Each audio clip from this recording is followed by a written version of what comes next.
So free agency continued today in the NBA, where a lot of teams made some interesting transactions, a lot of players moving around, and so yeah, the Warriors had a number of players leave, and a couple of signings, and so I'm going to get into what happened today. We had some fan favorites leave, and it's disappointing, but you got to remember it's nothing personal, it's a business, and the Warriors. They're an NBA champion caliber team. They know what they're doing. And so I'm not doubting Bob Myers. I think, even with fan favorites such as, Gary Payton II, Otto Porter leaving, I think the Warriors know what they're doing. And I don't doubt them. I think when you win 4 championships in 8 years, I put a lot of trust in this front office. So besides that, let's get into first the Warriors signings. Now, Kevon Looney is coming back. I think all of us Warriors fans are happy about this. Kevon Looney, huge player, huge guy, role in the Warriors season overall, but more specifically the playoffs. Kevon Looney was our guy on the boards, on points when we needed them. I felt like whenever the Warriors were down in a game and they needed to sort of stop the bleeding, so to speak, Kevon Looney was there to get layups. Kevon Looney was there to get offensive rebounds, get defensive rebounds, play good defense, and I was worried he was going to be gone because he was such a dominant force on the boards, and especially for a team like the Warriors, that's a small ball team. They don't have James Wiseman in this past season. He was our center. He was Iron Man playing almost all the games, and we needed him there when we needed him, and he rose to the occasion. That's what I'm trying to say here. So I was happy that he re-signed. We got him on a pretty good deal too, 3-year, $25.5 million deal. I thought Looney might be making more than $10 million, and I thought the Warriors might lowball him. He might get offended and leave, and obviously he's not making over $10 million, and his deal will sort of go down as he gets older in terms of the money, the AAV, but I think, I was sort of worried he'd leave, but I think he's a loyal guy. He's, been a homegrown Warrior. We drafted this guy, and he's gotten better. He's the type of guy that gets better as the years go on. And so I'm really happy with him. He averaged 6 points this past season, 7.2 rebounds, and 2.0 assists per game. And, that's, you might be saying, well, okay, that's not, the greatest stat line for a center, a starting center in the NBA. Well, for the fact of the matter is his defense was unmatched, and his playoff stats are actually pretty, a lot better, actually. So I think Looney, so happy he's back. Now, the Warriors did add one new player to the mix, Donte DiVincenzo, pretty well-known player. This guy obviously won a title with the Milwaukee Bucks back, in 2021. He played for a brief time. He was moved to Sacramento, to the Kings for this past season for a bit. And the Warriors signed him on a 2-year, $9.3 million deal. Pretty good deal also. He sort of reminds me of a Gary Payton II, scrappy sort of guard, can play good defense. But the thing is, he's also a great shooter. So I think that sort of fits the Warriors system. We need 3-point shooters for our system to work. And I feel like, although we had a lot of good 3-point shooters on this team, Steph Curry, Klay Thompson, Otto Porter Jr., there were certain lineups out there that just wasn't the biggest 3-point shooting threat. And I think also when you're a small ball team, like I mentioned, you have to have good shooting from the perimeter. And I think Donte DiVincenzo is going to offer that for the Warriors. He's a guy I've watched play in person. I've been to a lot of Kings games. He's fun to watch. He's a crafty player. He's a shifty player.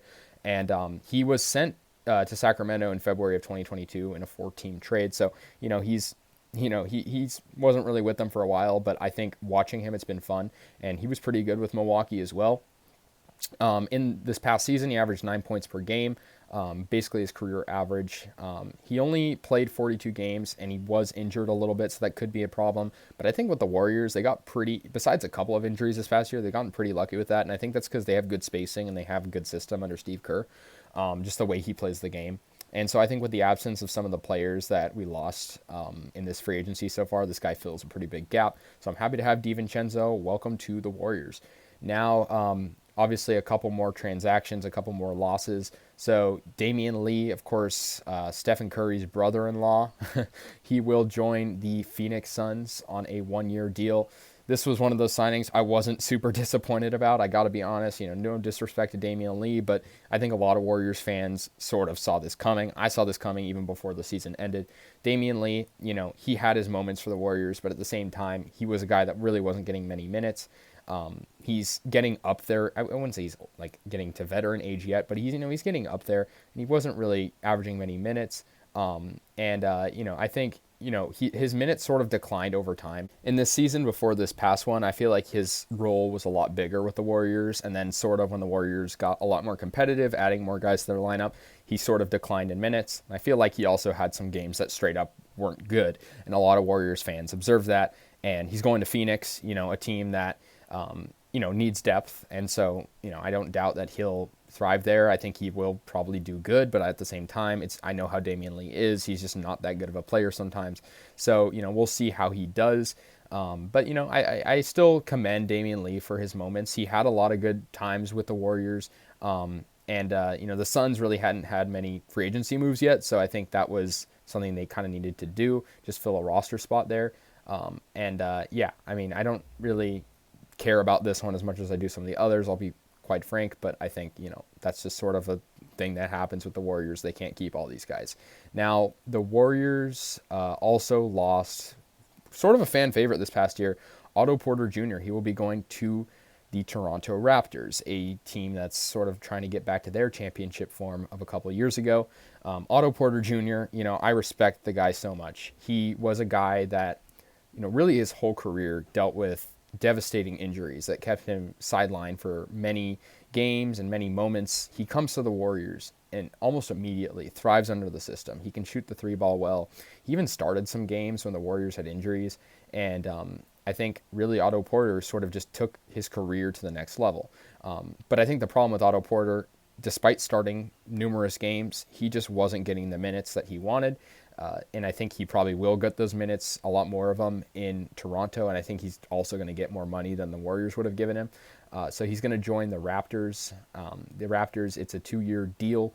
And the second year is a player option. So we'll see how he does next year. He averaged 8.2 points last year, but shot about 46.4 from the field, which is pretty good. He's kind of a journeyman, but he finally got his championship glory last year, and I'm happy for him. 100%. And I think, Otto Porter is just one of those guys that really filled a big gap. And I think he really helped us in our championship run. So I'm going to miss him for that, but that's it. That's the way it is. So yeah, the final one is Nemanja Bjelica. He's not only leaving the Warriors, but he's also leaving the NBA. He's going to be going to Turkey.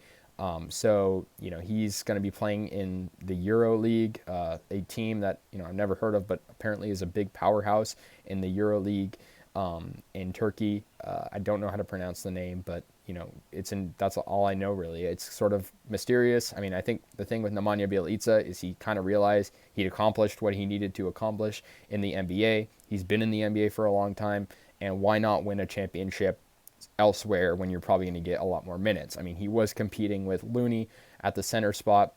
He was about the same height as Looney, but I feel like he also, was a guy that I didn't really expect us to re-sign, but I also really liked the way Bjelica played in certain games. I remember our first game of the season, he was really, really good. And I think also in certain playoff games, when the Warriors maybe were down in games, he came in and he just sort of took over the game with his good defense, and he's a very good passer. So I think wherever he goes, Fenerbahce, I don't know how to say it, but they're going to get a good one out of Bjelica. I just think, he sort of, like I said, got everything he wanted in the NBA. He won his championship. He also, I believe, won a EuroLeague championship in 2015. He was the MVP of the EuroLeague league. So, yeah, that's that. I actually didn't even know that. But, yeah, that's all of the Warriors transactions for today. Pretty exciting. We had 2 players signed and we had a couple leave, but it's a business. So that's the way it is. So anyways, guys, let me know your thoughts on this. I'll see you guys later. And yeah, peace out.